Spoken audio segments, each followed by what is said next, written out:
ओम त्र्यंबकं यजामहे सुगंधिं पुष्टिवर्धनम् उर्वारुकमिव बन्धनान् मृत्योर्मुक्षीयमामृतात्। भारत के केंद्र मध्य प्रदेश पर भगवान भोलेनाथ की असीम कृपा है। यह पूरे भारतवर्ष का इकलौता ऐसा राज्य है जहां 2 ज्योतिर्लिंग हैं, महाकालेश्वर ज्योतिर्लिंग और ओंकारेश्वर ज्योतिर्लिंग खंडवा। इन अति प्राचीन शिवालयों के अलावा भी यहां अनेकों पुराने मंदिर हैं, जैसे पशुपतिनाथ मंदिर, भोजेश्वर महादेव मंदिर, ककन मठ मंदिर और रीवा के रक्षक बाबा महामृत्युंजय मंदिर। ये शिवालय विश्वव्यापी हैं, मगर रीवा में और भी ऐसे प्राचीन शिवालय और मठ हैं जिनकी ख्याति का एक सीमित दायरा जरूर है, मगर भोलेनाथ की महिमा अनंत है। बाबा महामृत्युंजय की नगरी रीवा से करीब 15 किलोमीटर दूर गुड़ महसाओं क्षेत्र पर एक गांव है खजुहा। यहां अति प्राचीन कलचुरी कालीन शिवालय है, जहां स्वयंभू ढुंडेश्वर नाथ निवास करते हैं।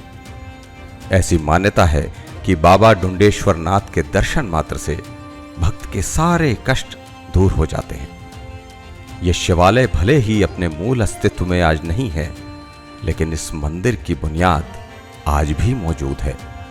इसके अवशेष अभी भी देखे जा सकते हैं। जो थोड़ा सा नीचे का भाग बचा हुआ है, उसी के ऊपर नया मंदिर बना दिया गया है। इस मंदिर का निर्माण त्रिपुरी के पराक्रमी कलचुरी शासक लक्ष्मीकर्ण की बहन डुंडेश्वरी देवी द्वारा किया गया था। वे भोलेनाथ की बहुत बड़ी भक्त थी। भगवान भोलेनाथ ऐसे देव हैं जिनके मंदिर उनके परम भक्तों के नाम पर हैं, जैसे रामेश्वर, भोजेश्वर, बाबा बैद्यनाथ, भीमाशंकर, घूमेश्वर। वैसे ही ढुंडेश्वर नाम भी उनकी परम भक्त ढुंडेश्वरी देवी के नाम पर है, जिनके बारे में मंदिर के पुजारी शंकर प्रसाद विस्तार से बताते हैं। ये विश्वकर्मों को बनाया है वो मंदिर है, प्राचीन मंदिर विश्वकर्मों को बनाया हुआ है ना। फिर ये मंदिर गिर गया था। मंदिर जब गिर गया तो यहाँ आपके दरबार, रीवा दरबार से ये महारानी साहब का इलाका है, गुड़गढ़ बरसैता है। और उसी समय काल में फिर बाबा ने ऐसा चमत्कार दिखाया कि कोई हिरन यहाँ से दूध लेकर जाती थी, दूध पहुँचाने। बहुत दिन तक चली वो, यहाँ गिरा पड़ा आसान रहा, वो टोपरम दूध लेकर आती रखती थी और इसके बाद मिलेगा चली जाती थी रीवा। फिर बाबा की ऐसी कृपा हुई कि वो अचानक उसको आवाज़ दिए कि जहाँ तुम जा रही, जहाँ संदेश लगा देना, मैं यहाँ दबा हूँ। वो जब चारों तरफ फिर के देखी, कोई भी आदमी नहीं। उसको डर पैदा हुआ, और जात थी, डर पैदा हुआ। फिर इसके बाद में उस दिन चली गई। फिर दूसरे दिन फिर उसका नंबर आया जब दूर लेकर गई। फिर वही सब कि आज तुम संदेश लगा देना, नहीं तुम्हारे परिवार का नाश हो जाएगा। और डर पैदा हो गई उसको। वो यही सोच से चली जा रही थी, हे भगवान, मैंने दूध बहुत जगह पहुँचाती, किसको कह दूँ? तो इन्हीं की प्रेरणा थी, बाबा की प्रेरणा थी। उसकी माइंड बदल दिए कि कोई नहीं करने वाला, सिर्फ एक ही करने वाला। यह क्षेत्र कलचुरियों के समय का सुप्रसिद्ध नगर गुर्गी रेहुता का हिस्सा हुआ करता था। यहां प्राचीन दुर्ग के अवशेष आज भी देखे जा सकते हैं। इस दुर्ग का निर्माण कर्ण ने करवाया था। कलचुरियों के समय में गुर्गी अत्यंत प्रसिद्ध नगर रहा है। यहां एक शैव्य मठ भी था।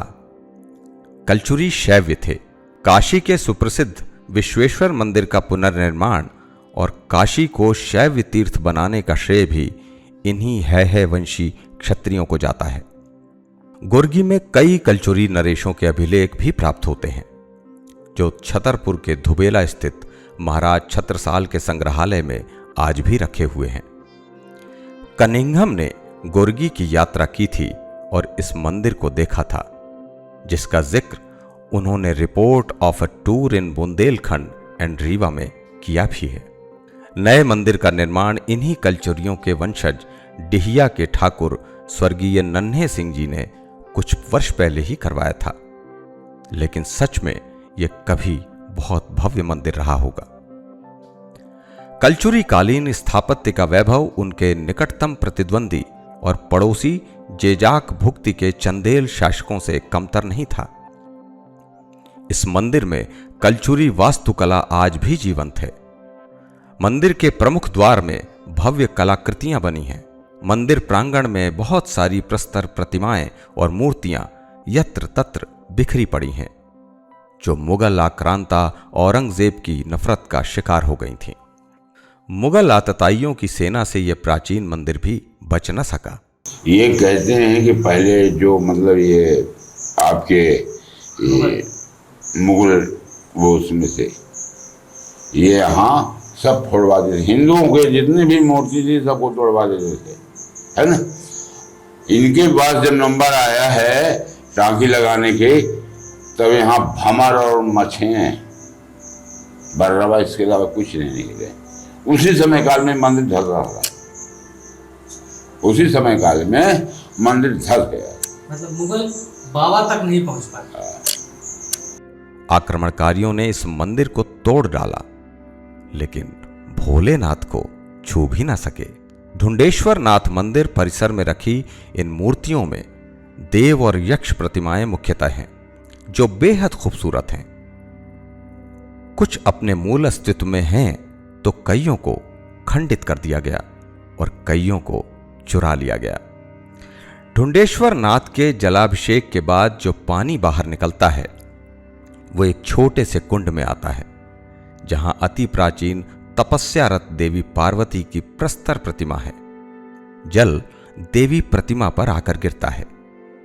ऐसा लोग बताते हैं कि मंदिर के अंदर एक सुरंग भी है, जो गुर्गी के दुर्ग तक जाती थी, लेकिन अब उसे बंद कर दिया गया।